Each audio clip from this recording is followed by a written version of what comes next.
सिर्फ ये बोल देने से कि हम गरीब हैं, हम गरीब नहीं हो जाएंगे। बच्चों, गरीबी ना हमने देखी नहीं है असलियत में कि होती क्या है, जहां पर आप सरवाइव तक नहीं कर पा रहे हो। आपको अगर आपके सर पे अगर छत है, आपको 2 वक्त की रोटी मिल रही है, आपकी बेसिक नेसेसिटीज जो है अगर वो पूरी हो रही है ना, तो आगे से अपने आप को गरीब मत बोलना। पास ज्यादा प्रोबेबिलिटी है कि वो या तो गरीब रहेंगे या फिर आगे आने वाले टाइम में वो गरीब हो सकते हैं दूसरों के मुकाबले में। Hello everyone, this is your SSC educator Ujjwala पुंज एंड आप सभी लोगों का स्वागत है आज की हमारी इस क्लास में, जहां पर हम पढ़ने जा रहे हैं हमारे क्लास 9 का बड़ा ही प्यारा सा चैप्टर। प्यारा बोलो ये थोड़ा सा आयरॉनिकल है, लेकिन हाँ जी, चैप्टर का नाम है पॉवर्टी एज अ चैलेंज, यानी कि गरीबी जो कि एक बहुत बड़ी चुनौती है हमारे देश के लिए। तो बहुत ही बड़ी चुनौती है बच्चों। हमारे देश में इतने सारे लोग होने के बावजूद, इतने सारे ह्यूमन रिसोर्सेज होने के बावजूद, इतने सारे लोग जो काम कर रहे हैं उसके होने के बावजूद, डेवलपमेंट करने के बावजूद, एक बहुत बड़ी चीज जो हमारे देश को हमेशा आगे बढ़ने से रोकती रहती है, जो कि मैं ऐसा मानती हूँ, ठीक है, बाकी सारी कंट्रीज होंगी अपनी जगह पर मुझे ऐसा लगता है कि इंडिया ना आज सबसे ऊपर होता अगर हमारे देश में ये समस्या ना होती। कौन सी समस्या? गरीबी की समस्या। क्योंकि देश में गरीबी इतनी ज्यादा है, लोग उस विशियस साइकिल में, पॉवर्टी की साइकिल में फंसे पड़े हैं कि देश जो है उस चंगुल से निकल ही नहीं पा रहा, आगे बढ़ ही नहीं पा रहा है। बट हाँ जी, इस समस्या को आज हम बहुत ही प्यार से समझेंगे, बहुत ही इजीली मैं आपको समझाऊंगी कि ये क्या समस्या है, क्या चैलेंज है, असलियत में पॉवर्टी होती क्या है, एक पुअर इंसान होता क्या है, और कैसे हम लोग इस पॉवर्टी से निकल सकते हैं। रेजोल्यूशन भी तो लाना पड़ेगा ना, ऐसी थोड़ी। चलिए तो फटाफट से चैप्टर को कर लेते हैं स्टार्ट। और यहां पर सबसे पहले, हाँ जी, poverty as a challenge chapter का नाम है, बहुत ही बढ़िया, हमें पता है। चलो जी आगे आ जाओ। ओके चलिए बच्चों, तो इस चैप्टर के अंदर हम जो है एक डिफिकल्ट चैलेंज की बात करने वाले हैं, which is faced by independent India. हम लोग आजाद तो हो गए, लेकिन एक चीज जिससे हम आज भी आजाद नहीं हो पा रहे हैं वो है गरीबी। और बच्चों, इस चैप्टर के अंदर हम लोग पॉवर्टी लाइन की भी बात करेंगे, क्या क्या कॉजेज हैं, किस किस चीज की वजह से गरीबी हुई है उसकी बात करेंगे। एंटी पॉवर्टी मेजर्स, यानी कि सरकार ने ऐसे कौन से मेजर्स लिए हैं गरीबी हटाने के लिए, उसकी भी बात करेंगे। एंड ग्लोबल पॉवर्टी सिनेरियो वगैरह ये सब चीजें भी देखेंगे। चलो, so in our daily life we come across many people who we think are poor. This could be landless laborers in villages, people living in overcrowded jhuggis in cities. They could be daily wage workers at construction sites or child workers in the dhabas. They could be beggars with children, and we see poverty all around us. तो यार हम लोग यहाँ पर क्या देखते हैं कि हमारे देश के अंदर आप सड़क पे एक बार ही निकलो तो सही, सड़क पे निकलो और अगर आपको चीजें ना दिखे तो नाम बदल देना किसका, चैप्टर का। ठीक है बच्चों, तो हम लोग अपनी रोजमर्रा की जिंदगी में देखते हैं कि बहुत से लोग हैं जो कि हमें लगता है कि ये लोग गरीब हैं। क्यों लगता है कि ये गरीब हैं? क्योंकि हो सकता है कि वो लोग किसी गांव में रहते हैं जिनके पास जमीनें नहीं है, बड़ी मुश्किल से स्ट्रगल करते हैं सरवाइव करने के लिए, या फिर जो लोग ओवर क्राउडेड झुग्गी, शहरों में भी ऐसा नहीं कि गरीबी नहीं है, शहरों के अंदर भी बहुत सी झुग्गीज हैं, ओवर क्राउडेड स्लम्स हैं जहां काफी गरीबी है, बहुत गरीब लोग रहते हैं। डेली वेज वर्कर्स हैं कंस्ट्रक्शन साइट पे, जो बस ये ढूंढते हैं कि किसी दिन उनको काम मिल जाए, किसी दिन वो काम कर लें, right, daily they look for work. और child workers in the dhabas, ढाबे के अंदर काम करते हुए छोटे बच्चे क्यों कर रहे हैं? बिकॉज उनकी मजबूरी है। ये नहीं कि आप, पता है मैंने एक बारी क्या हुआ, मैं एक स्टोरी है कि एक मेरी फ्रेंड थी, मैं उनकी गाड़ी में बैठी थी और उनके फादर साथ में थे। तो एक बारी क्या होता है, वो एक बेगर आते हैं, तो वो कहते हैं कि जैसे मांगते हैं वो कि अंकल कुछ दे दीजिए, खाने को दे दीजिए, पैसे दे दीजिए। तो वो अपनी गाड़ी का शीशा नीचे करते हैं और बोलते हैं कि ये सब क्या तुम कर रहे हो, जाके पढ़ाई करो स्कूल में, है ना। बड़ा इजी होता है किसी भी गरीब इंसान को ये बोल देना कि जाओ जाके पढ़ाई करो स्कूल में, इट्स वेरी वेरी इजी, है ना।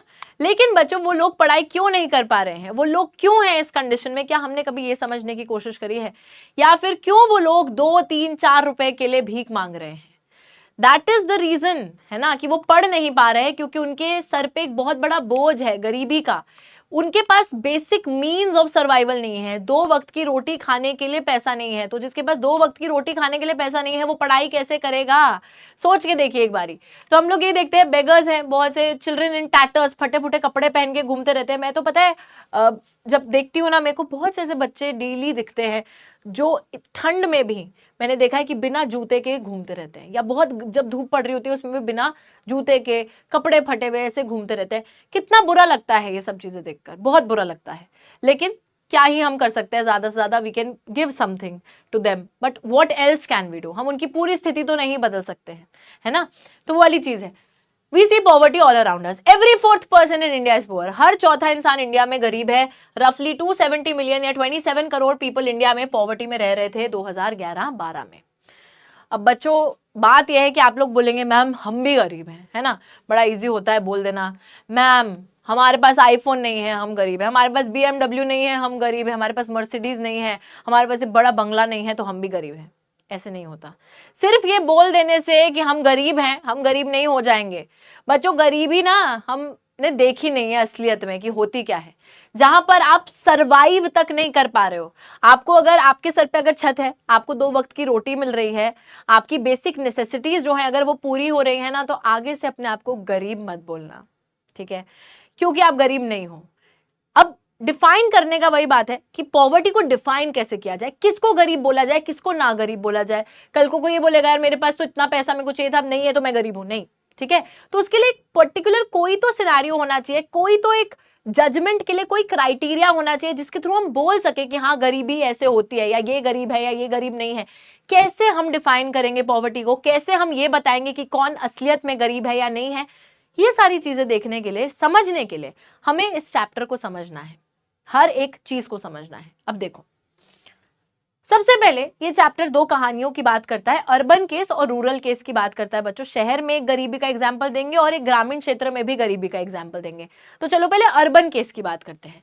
33 ईयर ओल्ड राम सरन है, मैंने ऐसी पिक्चर लगा दी है, राम सरन है, 33 ईयर्स ओल्ड है वो। He works as a daily wage labourer in a wheat flour mill near Ranchi in Jharkhand. तो वो जो है बच्चों एक डेली वेज लेबरर है, मतलब हर दिन उनको काम ढूंढना पड़ता है। सॉरी, हर दिन उनको काम नहीं ढूंढना पड़ता, हर दिन वो काम पे जाते हैं, काम करते हैं और उनको उस काम की दिहाड़ी मिलती है। एक व्हीट फ्लावर मिल है रांची में, झारखंड के अंदर, रांची के पास झारखंड में, वहां पर वो काम करने जाते हैं। Manages to earn around 1500 rupees a month, 1500 रुपए महीने का वो कमाते हैं जब उन्हें काम मिलता है, विच इज नॉट ऑफन। भाई जब काम होता है, डेली काम मिल रहा है तो पैसा भी मिलेगा, पर जब बीच में काम नहीं है कहीं पे, डेली वेज लेबर है तो काम ढूंढना भी पड़ेगा, कभी होगा कभी नहीं होगा काम। तो जब काम नहीं होता तो तब पैसा भी नहीं होता। Money is not enough to sustain a family of 6 people, 6 लोगों का परिवार है। That includes his wife, 4 children between 12 years to 6 months. तो 4 बच्चे हैं, बीवी हैं, वो खुद है, 6 लोगों का परिवार है, 1500 महीने का कमा रहे हैं और कभी कभी उतना भी नहीं कमा पा रहे। तो ये 6 लोगों का परिवार सस्टेन कैसे करेगा, जीवित कैसे रहेगा, खाना क्या खाएगा, क्या करेगा, पता नहीं, God knows. He has to send money home to his old parents also who live in a village near Ramgarh. उन्हें अब थोड़े पैसे अपने बूढ़े माँ बाप को भी भेजने पड़ते हैं। His father is a landless laborer। पिता भी गरीब थे तो उनके पास भी जमीन नहीं थी। डिपेंड्स ऑन राम सरन, वो अपने बेटे पे निर्भर हैं। और उनका एक और बेटा है, ब्रदर भी है राम सरन का, जो कि हजीराबाग में काम करता है अपनी सस्टेनेंस के लिए, अपने गुजारे के लिए। उसी के साथ राम सरन एक 1 रूम रेंटेड हाउस, किराए का घर है, 1 कमरे का घर है, क्राउडेड बस्ती में घर है, सिटी के बिल्कुल बाहरी इलाके में आउटस्कर्ट्स में घर है, टेम्पररी शैक है बच्चों, कोई घर भी नहीं है, पक्का घर भी नहीं है, एक छोटा सा शैक सा बना रखा है टेम्पररी सा, ब्रिक से, क्ले टाइल से। इनकी वाइफ है संता देवी, जो कि एक पार्ट टाइम मेड की तरह कुछ घरों में काम करती हैं और वो 800 रुपए कमा लेती है। They manage a meagre meal, dal rice twice a day. दाल चावल का खाना ही अफोर्ड कर पाते हैं, वो भी दिन में सिर्फ 2 बारी, बड़ी मुश्किल से। But there is never enough for all of them. लेकिन कोई भी पेट भर के खाना नहीं खा पाता है। बहुत दुख होता है ना ये सोचकर, हम लोग कितने नखरे करते हैं, मम्मी आपने दाल बना दी, मम्मी आपने ये कर दिया, आपने वो कर दिया, ये क्यों नहीं बनाया, वो क्यों नहीं बनाया, फरमाइशें करते हैं। लेकिन कुछ ऐसे लोग हैं जिनके लिए वो भी चीज होना एक लग्जरी है बच्चों। This is very sad but yes. But his elder son works as a helper. अब बच्चा मजबूर है, क्योंकि माँ बाप के पास पैसा नहीं है सस्टेन करने के लिए भी, तो बच्चा मजबूर है। हिज एल्डर सन, बच्चों अगर उनकी लाइफ में फाइनेंशियल स्ट्रगल ही नहीं होता तो बच्चे पढ़ रहे होते, कुछ कर रहे होते। लेकिन जो बड़ा बेटा है वो एक हेल्पर की तरह एक चाय की दुकान में काम कर रहा है अपनी फैमिली इनकम को सप्लीमेंट करने के लिए, थोड़ा और बढ़ाने के लिए, और वो भी 300 रुपए कमा लेता है। 10 साल की बेटी है जो कि अपने यंगर भाई बहन, छोटे जो बच्चे हैं छोटे से, उनका ख्याल रखती हैं। None of the children go to school. कैसे जाएंगे स्कूल, घर में पैसा नहीं है, how will they go to school. They have only 2 pair of hand-me-down clothes। 2 जोड़ी कपड़े हैं और वो कपड़े भी ऐसे नहीं है कि खुद से खरीदे हैं, वो कपड़े किसी ने दिए हैं, ठीक है, उतरन है किसी की। एंड उसी के साथ new ones bought only when the old clothes become unwearable. नए कपड़े तभी आएंगे जब पुराने जो कपड़े हैं वो किसी काम के नहीं रहेंगे, फटफुटा जाएंगे, खराब हो जाएंगे, तभी कोई नया जोड़ा आएगा। शूज तो एक लग्जरी है, जूते तो एक लग्जरी है, जूते तो तब मिलेंगे पता नहीं कब मिलेंगे, एक लग्जरी आइटम है। जैसे आपके लिए BMW है ना, उनके लिए जूते हैं। Younger kids are undernourished, और जो और भी छोटे छोटे बच्चे हैं वो तो अंडर नरिश्ड हैं, बिल्कुल। अब एक बात बताओ, न्यूट्रिशन कैसे मिलेगा? खाने से, खाने के लिए पैसा नहीं है, खाना ही नहीं है, तो अंडर नरिश ही रहेंगे, मैल नरिश है sort of. They have no access to health care when they fall ill, और बच्चा बीमार भी पड़ेगा, कोई भी घर में बीमार पड़ेगा तो हेल्थ केयर का भी एक्सेस नहीं है, कहाँ इलाज कराओगे, ठीक कैसे होगे पता नहीं, भगवान जाने। तो इस बुरी कंडीशन में वो एक अर्बन एरिया के अंदर रह रहे हैं और मात्र अपना गुजारा कर रहे हैं, बस बस जिंदा रह रहे हैं और कुछ नहीं। उसके बाद रूरल केस की बात करते हैं, ग्रामीण क्षेत्र में देखते हैं। लाखा सिंह है, who belongs to a small village near Meerut in UP. तो यूपी में मेरठ के पास में इनका गांव है, वहां से है ये। इनकी फैमिली जो है डजंट ओन एनी लैंड, कोई लैंड नहीं है, जमीन नहीं है, तो इस वजह से they do odd jobs for the big farmers. तो बड़े बड़े फार्मर्स के वहां पर कुछ भी छोटा मोटा काम जो भी मिल जाए, जैसे भी मिल जाए, बस पैसा मिलना चाहिए, कुछ भी काम कर लेते हैं। वर्क इज इरेटिक, इरेटिक का मतलब है कांस्टेंट नहीं है, कभी मिलता है कभी नहीं मिलता, and so is the income, और इनकम भी वैसी इरेटिक है कि कभी आएगी कभी नहीं आएगी। At times they get paid ₹50 for a hard day's work, but often it's in kind like a few kgs of wheat और दाल और even vegetables for toiling in the farm through the day. तो यार बहुत ही और jobs करनी पड़ रही है, कोई फिक्स जॉब नहीं है, जो मिल रहा है काम उसको कर दे रहे हैं। दिन की कभी कभी तो ₹50 की दिहाड़ी भी मिलती है, लेकिन कभी कभी दिहाड़ी भी नहीं मिलती।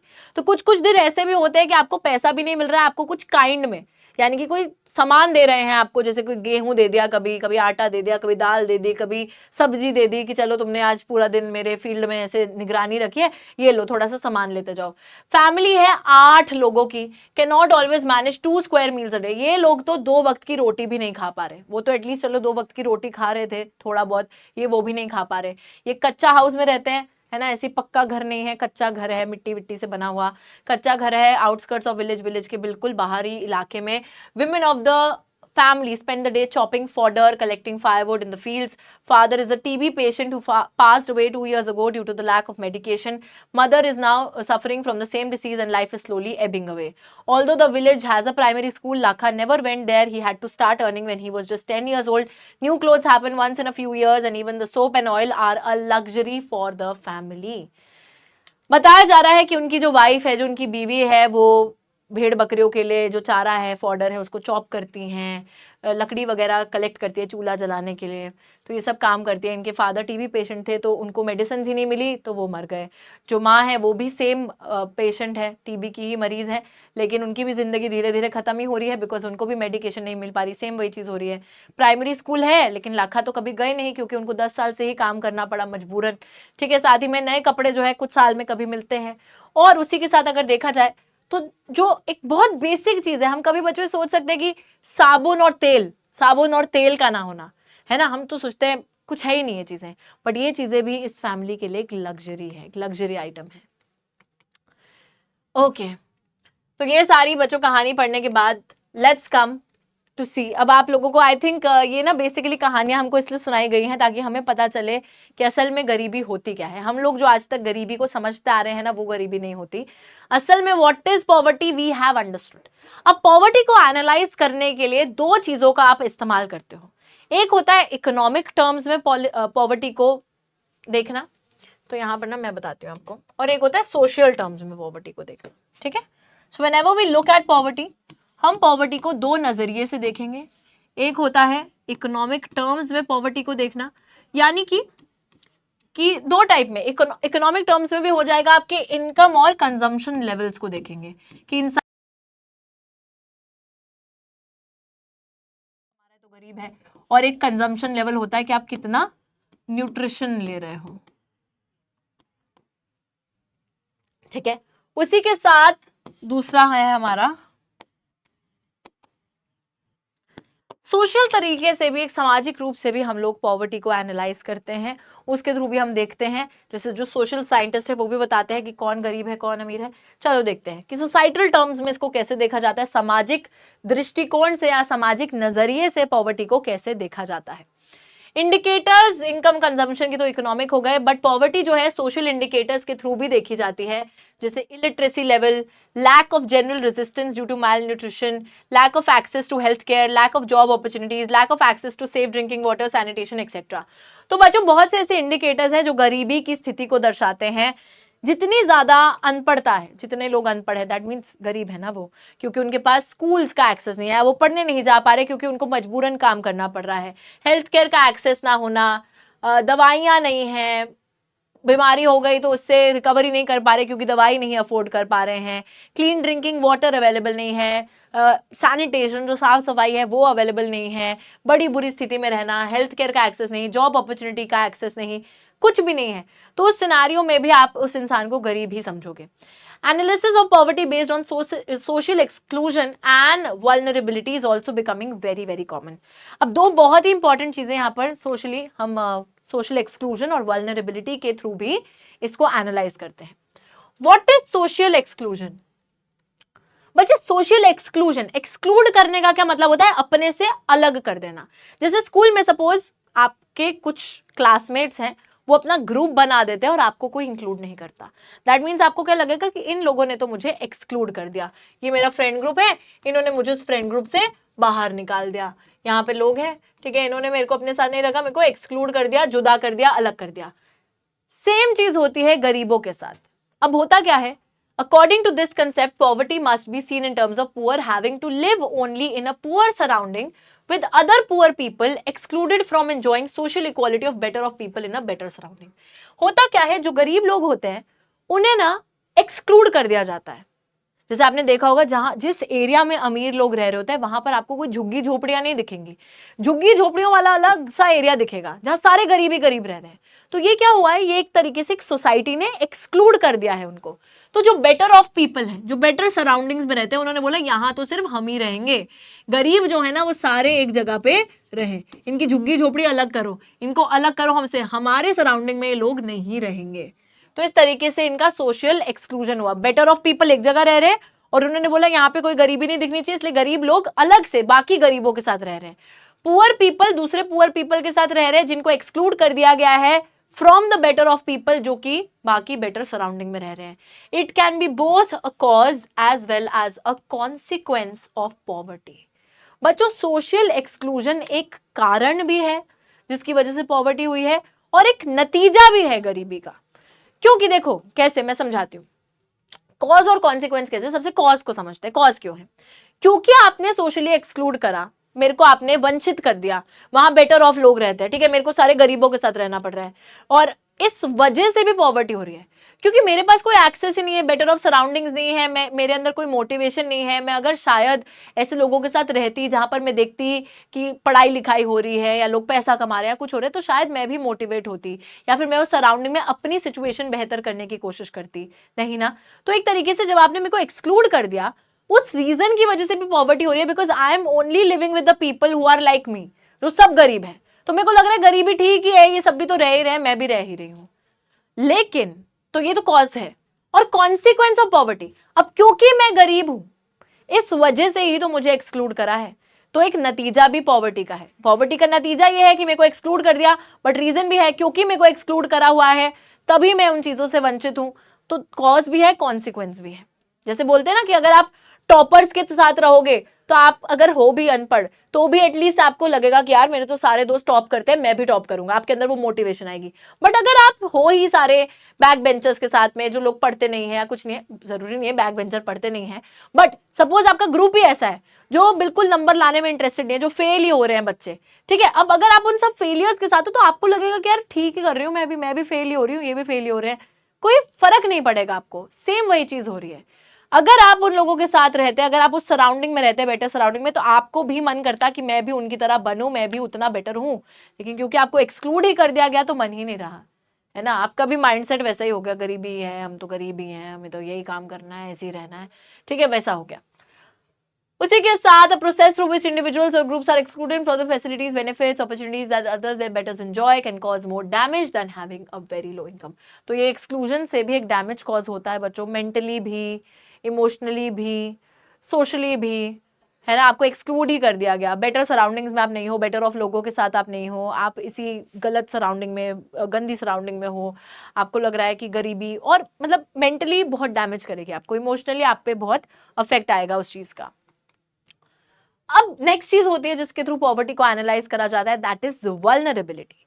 वल्नरेबल होने का मतलब होता है किसी भी चीज का प्रकोप जो है या प्रभाव जो है आप पे पहले पड़ना, बाकी लोगों से पहले पड़ जाना।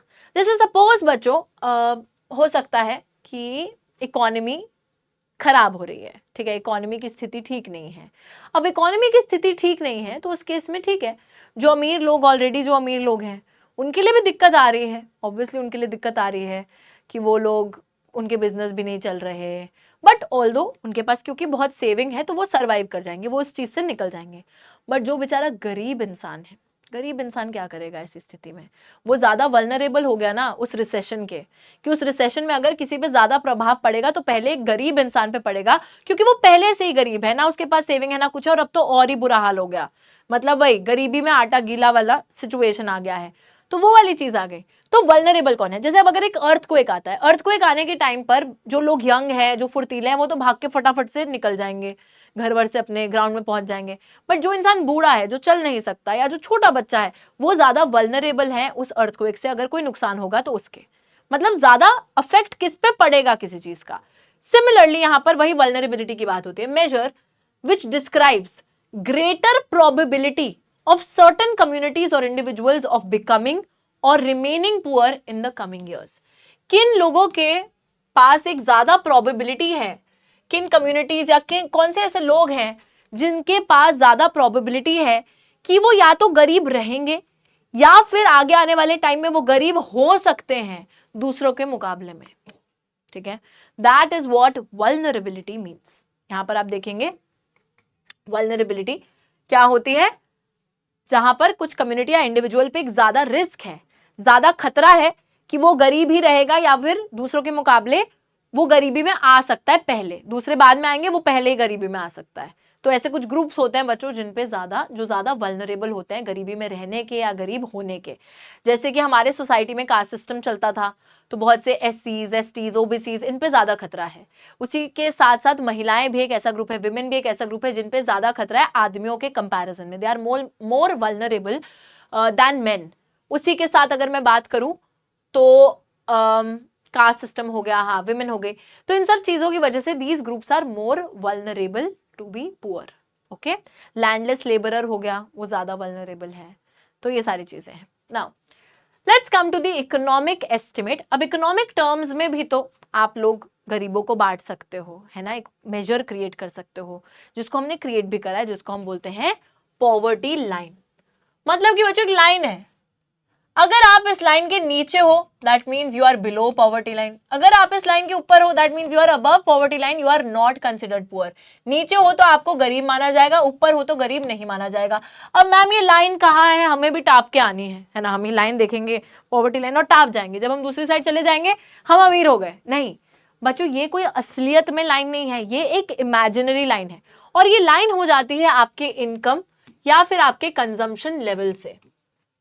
मतलब कि जब ये बोला जाए कि आप अगर दिन का 1000 रुपए कमा रहे हो, ठीक है, उस पर आपने पॉवर्टी लाइन बना दी, मतलब कि अगर 1000 से नीचे कमा रहे हो तो आप गरीब, 1000 से ऊपर कमा रहे हो तो सही है, फिर गरीब नहीं हो।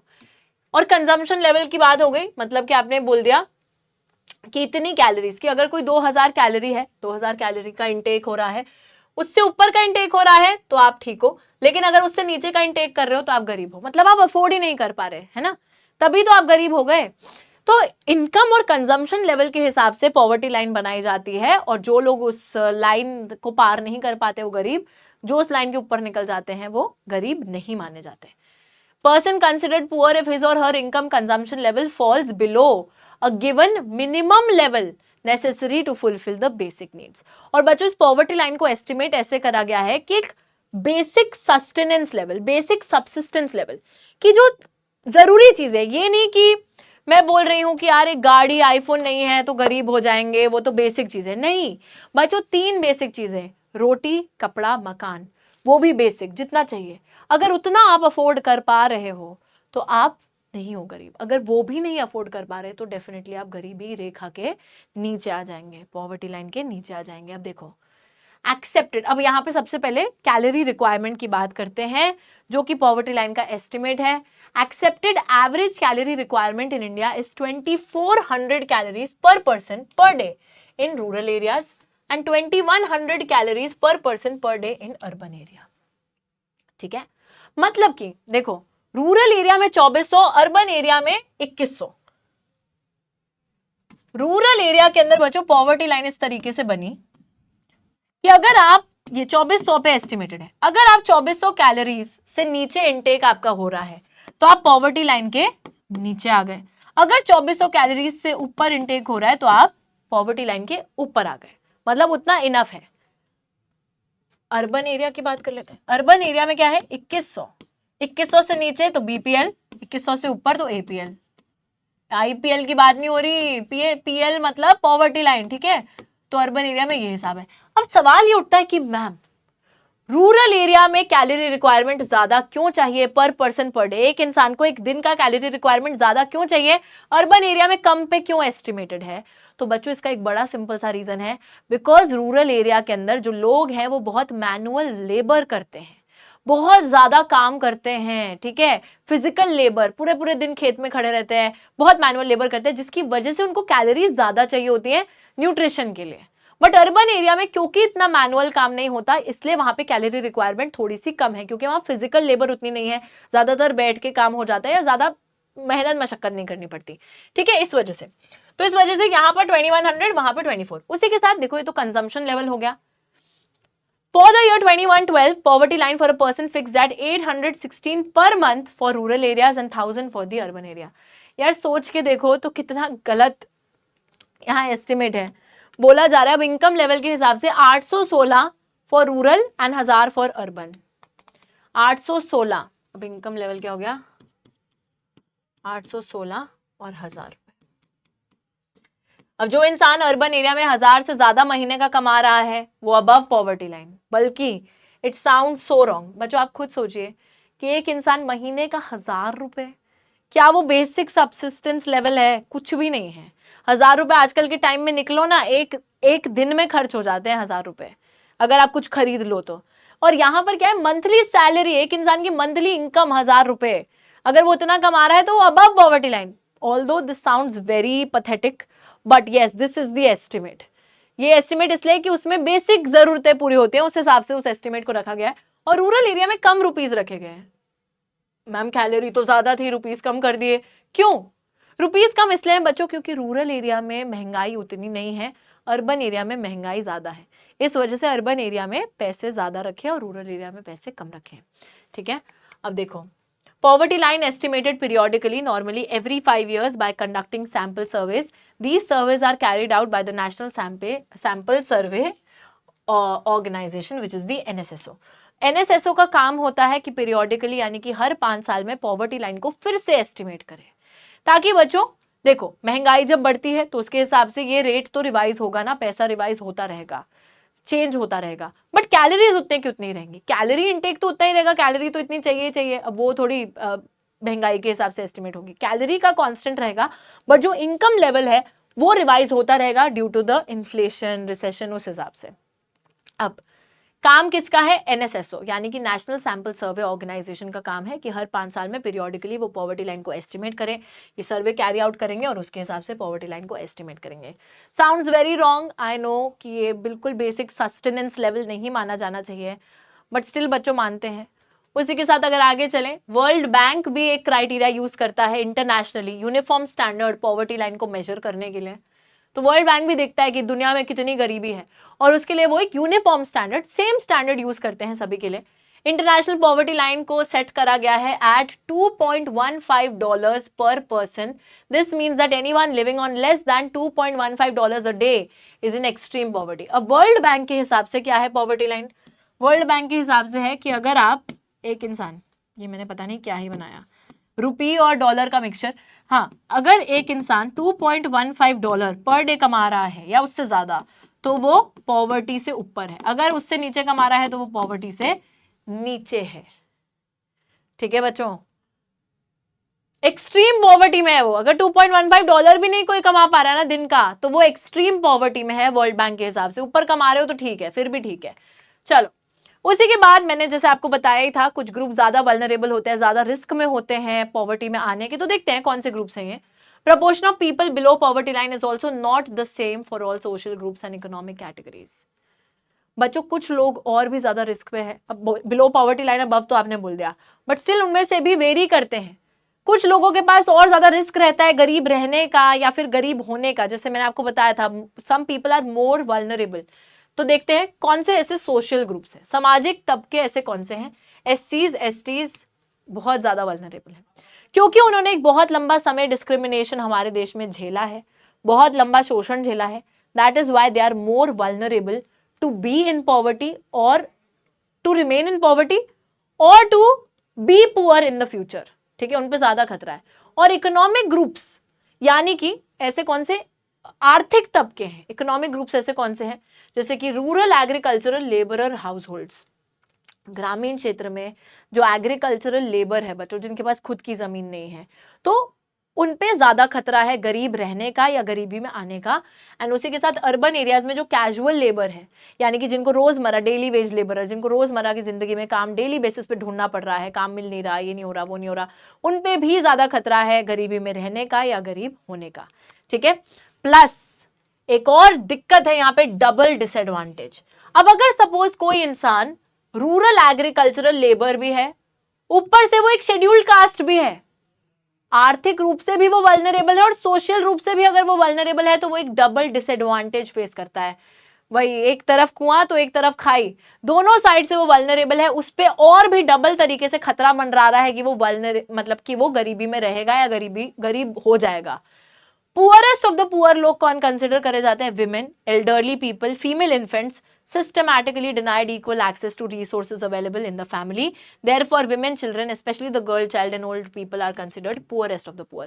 अब बच्चों, एक फैमिली है, ऑलरेडी वो फैमिली गरीब है, लेकिन उस गरीब फैमिली में भी जो सबसे ज्यादा गरीब है वो उस घर की औरतें हैं या फिर घर की बेटियां हैं या फिर जो बूढ़े लोग हैं वो हैं। ऐसा क्यों है? ऐसा इसलिए है क्योंकि इन लोगों के साथ रिसोर्सेज, जो थोड़े से रिसोर्सेज है वो भी नहीं शेयर करे जाते, फाइनेंशियल इंडिपेंडेंस उनको नहीं दी जाती, कुछ भी उनको पैसा नहीं दिया जाता, एक्सप्लॉइट करा जाता है। That is the reason that they are the poorest of the poor, क्योंकि उन्हें इक्वल एक्सेस जो घर के रिसोर्सेज का है वो नहीं दिया जाता, तो ये और भी ज्यादा बेचारे गरीबी में पड़ जाएंगे। तो यहां पर आप देख ही पा रहे हो, number of poor out of every 100 person from the category. तो देख रहे हो आप कि 100 लोगों में से निकाला तो 45.3% एससीज जो है, एसटीज जो है रूरल एरियाज में, उनकी परसेंटेज आ रही है। शेड्यूल्ड कास्ट जो रूरल इंडिया में है 31.5%। Average Indian poverty ratio is 21.9। तो एवरेज रेशियो से भी ज्यादा रेशियो इन ग्रुप्स का है। That means they are very very vulnerable. उसी के साथ एग्रीकल्चरल लेबरर्स और कैजुअल लेबरर्स का भी परसेंटेज काफी ज्यादा है, एवरेज से ज्यादा है। इससे हमें पता चल रहा है कि simply they are under more threat, under more danger to be poor, to remain poor and आगे चल के भी पुअर होने का ज्यादा इन पे खतरा मंडरा रहा है। इसी के साथ बच्चों, अब जैसे इंडियन स्टेट्स हैं, अलग अलग भारत के राज्य हैं, हर स्टेट में पॉवर्टी सेम नहीं है। बिहार और उड़ीसा सबसे ज्यादा, they are the two most of the poorest states in India. क्यों है ऐसा? बिहार और उड़ीसा में सबसे ज्यादा पॉवर्टी क्यों पाई जाती है? Why do you think so? क्या रीजन हो सकता है? आप लोग मुझे टाइम में दे रही हूं, आप लोग मेरे को कमेंट्स में लिखकर बताएंगे कि वहां पर सबसे ज्यादा पॉवर्टी क्यों है, कहां पे? बिहार और उड़ीसा में। ठीक है, 2 states with lot of poverty. ठीक है, 2 पुअरेस्ट स्टेट्स, बहुत ज्यादा पॉवर्टी है, रूरल पॉवर्टी, अर्बन पॉवर्टी भी बहुत ज्यादा यहाँ पे पाई जाती है। उसी के साथ यहाँ पर हम लोग देख रहे हैं कुछ स्टेट्स में पॉवर्टी कम भी हुई है। अब देखो, ऐसा नहीं है कि सब नेगेटिव ही है, सब गरीब होते जा रहे हैं, गरीबी है। उसी के साथ ऐसे भी स्टेट्स हैं जो कि पुअर पॉवर्टी से निकले हुए हैं। जैसे पंजाब हरियाणा के अंदर हाई एग्रीकल्चरल ग्रोथ रेट की वजह से लोगों को मदद मिली। बच्चों देखो, पंजाब और हरियाणा 2 ऐसे स्टेट्स हैं जहां पे काफी ज्यादा लोग खेती करते हैं, एग्रीकल्चर में इन्वॉल्व है। अब उन लोगों ने खेती करी, बढ़िया तरीके को यूज करा, ग्रोथ हुई, एग्रीकल्चर ग्रोथ हुई, अच्छा खासा पैसा कमाया। तो खेती ने कहीं ना कहीं मदद भी करी है किसको? निकलने की। ठीक है, खेती ने कहीं ना कहीं हमारे इन दो पंजाब और हरियाणा में मदद करी है बहुत से लोगों को पॉवर्टी से बाहर आने के लिए। केरला के अंदर क्योंकि ह्यूमन रिसोर्स डेवलपमेंट में बहुत फोकस किया गया, बहुत ज्यादा फोकस करा गया कि यहाँ के लोगों की जो क्वालिटी ऑफ पॉपुलेशन है उसको इंप्रूव करते हैं, ज्यादा हेल्थ केयर प्रोवाइड करना, उनको ज्यादा पढ़ाई लिखाई प्रोवाइड करना, तो ह्यूमन रिसोर्स डेवलपमेंट हुई। ह्यूमन रिसोर्स डेवलपमेंट होने के साथ साथ केरला के जो लोग हैं उन्होंने बहुत तरक्की करके दिखाई, जिससे कि केरला के अंदर भी बहुत लोग पॉवर्टी से निकले। वेस्ट बंगाल के अंदर लैंड रिफॉर्म मेजर्स आए। लैंड रिफॉर्म मेजर्स क्या है? लैंड सीलिंग वगैरह लगा देगी कि कुछ लोगों के पास ही इतनी जमीन रहेगी, उससे ज्यादा नहीं ले सकते, तो उससे इक्वालिटी प्रमोट करेगी, बहुत से लोग पॉवर्टी से बाहर निकले। आंध्र प्रदेश, तमिलनाडु के अंदर पीडीएस सिस्टम जो है फूड ग्रेन्स का, जहां पे बहुत ही कम दामों पे सब्सिडाइज रेट्स पे लोगों को अनाज प्रोवाइड करा जाता है, जिससे कि लोग अफोर्ड करने लग गए खाने को, खाना खाने लग गए, बेहतर जीने लग गए। ठीक है, तो इन सब चीजों की वजह से पीडीएस सिस्टम जो है सरकार का, जहां पे अनाज प्रोवाइड करा गया सब्सिडाइज रेट्स पे, लोगों की हेल्थ कंडीशन को इंप्रूव करा गया, उससे भी लोग पॉवर्टी से बाहर निकल के आए हैं। तो ये कुछ अच्छी चीजें भी हैं, बट बेचारे कुछ ऐसे स्टेट्स हैं जो बिल्कुल गरीबी में जूझ रहे हैं, क्योंकि वहां पे ज्यादा फैसिलिटीज करी नहीं गई, क्योंकि वहां पे एक तो पॉपुलेशन बहुत ज्यादा है और उसके लिए ज्यादा फैसिलिटी नहीं करी गई, कोई तरीका नहीं अपनाया गया जिससे वहां के लोगों को बाहर निकाला जाए पॉवर्टी से। ग्लोबल पॉवर्टी सिनेरियो को भी देखते हैं, substantial reduction in global poverty. अब ऐसा नहीं है इंडिया में ही पॉवर्टी हो रही है, बहुत जगह पॉवर्टी रहती है बच्चों, marked with great regional differences, लेकिन हर जगह सेम लेवल ऑफ पॉवर्टी नहीं है। Poverty China, south east Asian countries में गिरी है because of the rapid economic growth and massive investment in the human resource development. तो चाइना और साउथ ईस्ट एशियन कंट्रीज में economic growth बहुत तेजी से हुई, उसी के साथ इन्वेस्टमेंट, बहुत पैसा लगाया गया ह्यूमन रिसोर्स डेवलपमेंट में, लोगों को पढ़ाया लिखाया जाना, उनको हेल्थ केयर प्रोवाइड करना, ताकि लोग जो है तरक्की करें देश के लिए। तो इन सब चीजों से पॉवर्टी डिक्लाइन देखा गया। साउथ एशिया के अंदर डिक्लाइन उतनी तेजी से नहीं आया, साउथ एशियन कंट्रीज आज भी पॉवर्टी से जूझ रहे हैं। सब सहारन अफ्रीका में पॉवर्टी बढ़ गई है, चलो एटलीस्ट ये तो नहीं हुआ। सब सहारन अफ्रीका में तो गरीबी और बढ़ गई, जितनी पहले थी उससे ज्यादा बढ़ गई। लैटिन अमेरिका में रेशियो पॉवर्टी का सेम ही रहा है, थ्रू आउट सेम ही रहा है, ना इंप्रूव हो रहा है ना गिर रहा है। पॉवर्टी कुछ जगह पे रीसर्फेस भी हुई है, मतलब एक टाइम पे हट गई थी फिर से पॉवर्टी आ गई, जैसे कि रशिया। तो रशिया बच्चों, रशिया में पॉवर्टी एक टाइम पे हट गई थी बट फिर रीसर्फेस होके फिर से आ गई, गरीबी आ गई। ओके, अब बात करते हैं what are the causes of poverty, कौन कौन से रीजंस हैं जिसकी वजह से हमें गरीबी देखने को मिलती है। चलिए फटाफट से यहां पे देख लेते हैं कौन कौन से रीजंस हैं जिसकी वजह से हमें गरीबी देखने को मिलती है। फटाफट से देख लेते हैं बच्चों क्या क्या कॉजेज, क्या क्या रीजंस रहे हैं हमारे पर्टिकुलर देश में पॉवर्टी के लिए। सबसे पहले यहां पर देखो क्या है, सबसे पहले यहां पर है हिस्टोरिकल रीजन, ऐतिहासिक रीजन क्या रहा है पॉवर्टी का। तो हम देखते हैं जो हमारी कॉलोनियल गवर्नमेंट थी वो क्या करती थी, वो हमारे traditional handicraft industries, textile industries, इन सभी को डीमोटिवेट करती थी, हमें हमारी इंडस्ट्रीज को बढ़ने ही नहीं देती थी आगे, जिस वजह से हमारे देश में बहुत गरीबी हुई बच्चों। लोग प्रोडक्शन कर भी रहे हैं तो उनका सामान नहीं बिक रहा है ना, तो ये दिक्कत हो गई थी। Traditional handicraft, development industries, textiles की डिक्लाइन हो गई, लो ग्रोथ रेट 1980s तक रहा, जॉब अपॉर्चुनिटीज, लो ग्रोथ रेट, इनकम का हर चीज हो रही थी, पॉपुलेशन हमारी बढ़ती जा रही थी और पर कैपिटा इनकम कम होती जा रही थी, तो बहुत ज्यादा दिक्कत हो जाती है। ठीक है, एक साइकिल ऑफ पॉवर्टी उससे क्रिएट हुआ। उसके बाद limited impact of the green revolution, हम लोग देखते हैं ग्रीन रेवोल्यूशन आता है, HYV सीड्स आते हैं, बट HYV सीड से प्रोडक्शन वही कर पाते थे जिनके पास पैसा अच्छा खासा था, क्योंकि HYV सीड से अगर खेती करनी है तो आपको उसके लिए फर्टिलाइजर, पेस्टिसाइड, हर चीज चाहिए, अच्छी इरिगेशन फैसिलिटी चाहिए, और ये सिर्फ वही फार्मर्स अफोर्ड कर पाते थे जिनके पास अच्छा खासा पैसा होता था। तो इसका जो इम्पैक्ट है ना ग्रीन रेवोल्यूशन का, वो सिर्फ पंजाब, हरियाणा, वेस्टर्न यूपी तक ही सीमित रहा, जहां लोग ग्रोथ कर पाए, बाकी जगहों पे उसका इम्पैक्ट नहीं रहा, बाकी लोग गरीब ही रहे। उसी के साथ moving to cities and low level of living standard, बहुत से लोग ग्रामीण क्षेत्रों से उठकर अर्बन एरियाज में गए, उनको ऐसा लगा कि शहरों में जाकर शायद हमें और काम मिलेगा, हमारी स्थिति बेहतर होगी, बट हुआ क्या, ना उन्हें अर्बन एरिया में कोई जॉब मिली, क्योंकि ना तो पढ़ाई लिखाई थी ना स्किल्स थे, तो उनको मीगर इनकम ही अर्न करनी पड़ी, छोटी मोटी नौकरी जैसे ऑटो चलाना, रिक्शा चलाना, सब्जी बेचना, ये सारे काम करने पड़े, जिसके बाद उनको बहुत ही कम पैसे मिले उस काम से, ऑब्वियसली ज्यादा पैसे क्या ही मिलेंगे, और उनको बहुत सी ओवरक्राउड, झुग्गी झोपड़ी, इन सब में रहना पड़ा, तो उनका लिविंग स्टैंडर्ड भी कम हो गया और सिटी जाने से कोई फायदा भी नहीं हुआ। ह्यूज इनकम इनइक्वालिटीज, बहुत ज्यादा इनकम इनइक्वालिटी भी हमको देखने को मिलती है, कुछ लोगों के पास बहुत पैसा है तो उनका पैसा बढ़ता ही जाता है, कुछ लोगों के पास पैसा नहीं है तो वो और गरीब होता जाता है, अमीर अमीर हो रहा है, गरीब गरीब हो रहा है। Socio cultural and economic factors, और जो socio cultural and economic factors, बहुत से लोग क्या करते हैं, पैसा लगा देते हैं जब पैसा नहीं भी होता, तो जैसे बेटी की शादी करनी है या घर में किसी की डेथ हो गई, तो कुछ ट्रेडिशंस के लिए, कल्चर के लिए, उस चीज के लिए क्या होता है, बहुत सा पैसा ये लोग खर्च देते हैं, जाया कर देते हैं, जिसकी वजह से गरीब जो है वो और भी ज्यादा गरीब हो जाता है इन ऑब्लिगेशंस को पूरा करने के लिए। जैसे स्मॉल फार्मर है, वो एग्रीकल्चरल इनपुट्स बहुत ज्यादा खरीद लेते हैं, उनके पास कोई सेविंग नहीं होती तो लोन ले लेते हैं कभी कभी, और लोन लेने के चक्कर में वो और भी ज्यादा कर्जे में डूब जाते हैं। ठीक है, तो ये सारी चीजें होती है जिसकी वजह से बच्चों पॉवर्टी और भी कॉज हो रही है। बट ऑब्वियसली सिर्फ कॉजेज नहीं देखेंगे, ऐसी हम स्ट्रैटेजी भी देखेंगे। तो बच्चों देखो, एक तरीका हो सकता है एंटी पॉवर्टी स्ट्रैटेजी का कि आप अपने देश में इकोनॉमिक ग्रोथ को प्रमोट करें। देश की इकोनॉमी जब आगे बढ़ेगी, इकोनॉमी आगे कैसे बढ़ेगी, लोगों को पढ़ाओ लिखाओ, उनकी हेल्थ केयर का ध्यान रखो, उनको नौकरियां प्रोवाइड करो। जब ये सब होगा, देश की इकोनॉमी आगे बढ़ेगी, देश ज्यादा पैसा कमाएगा, लोग ज्यादा पैसे कमाएंगे और उनकी स्थिति इंप्रूव होगी।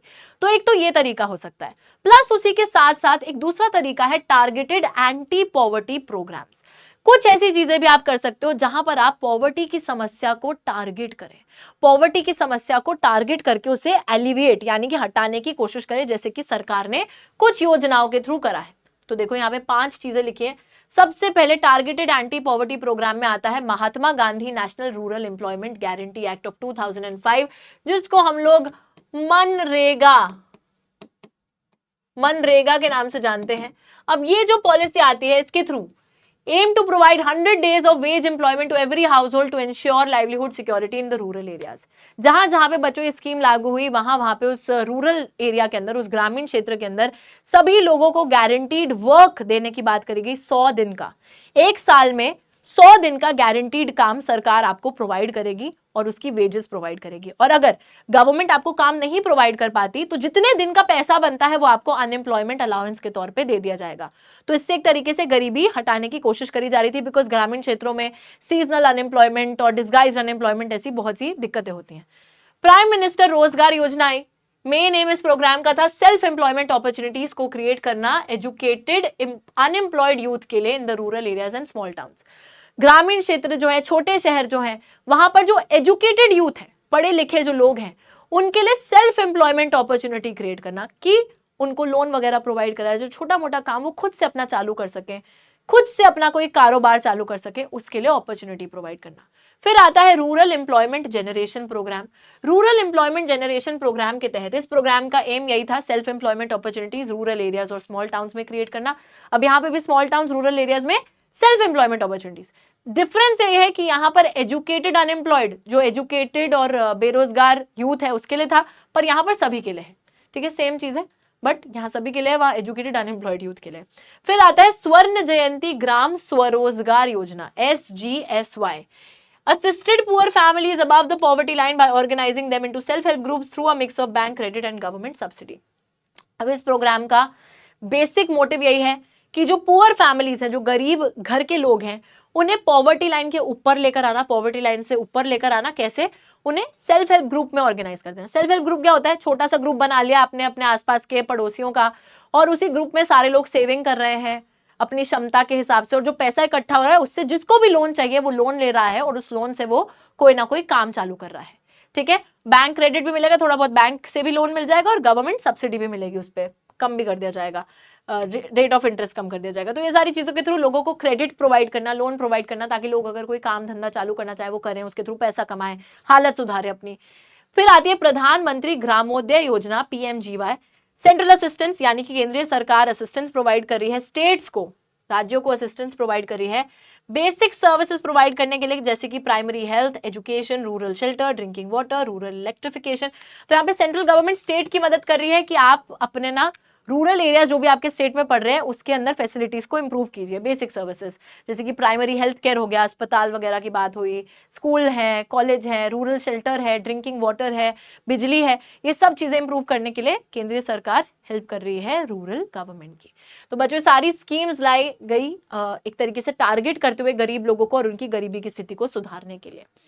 इसी के साथ हमारा चैप्टर हो जाता है कंप्लीट। चैप्टर का नाम था poverty as a challenge. I hope कि आप सभी को ये चैप्टर बहुत अच्छे से समझ में भी आ गया होगा। चलिए, तो I will see you guys in the next class. तब तक के लिए take care and bye bye.